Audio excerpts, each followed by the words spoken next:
श्री कृष्ण और सुदामा की मित्रता।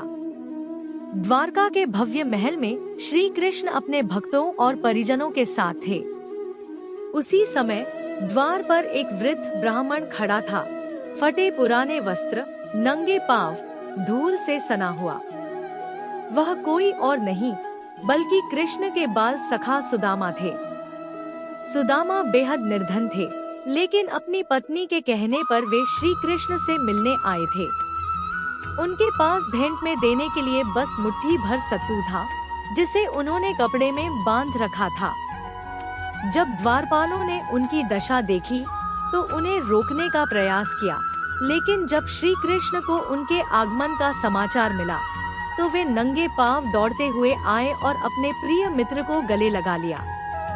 श्री कृष्ण ने प्रेम पूर्वक सुदामा को महल में बुलाया, उन्हें स्वर्ण सिंहासन पर बैठाया और उनके चरण धोकर जल अपने मस्तक पर लगाया।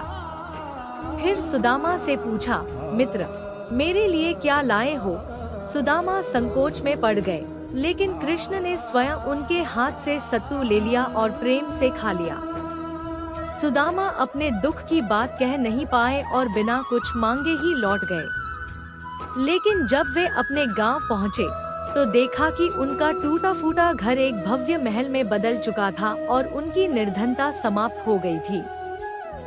सुदामा समझ गए कि यह श्री कृष्ण का प्रेम और आशीर्वाद था। उनकी आंखों से प्रेमाश्रु बहने लगे और उन्होंने श्री कृष्ण को हृदय से धन्यवाद दिया।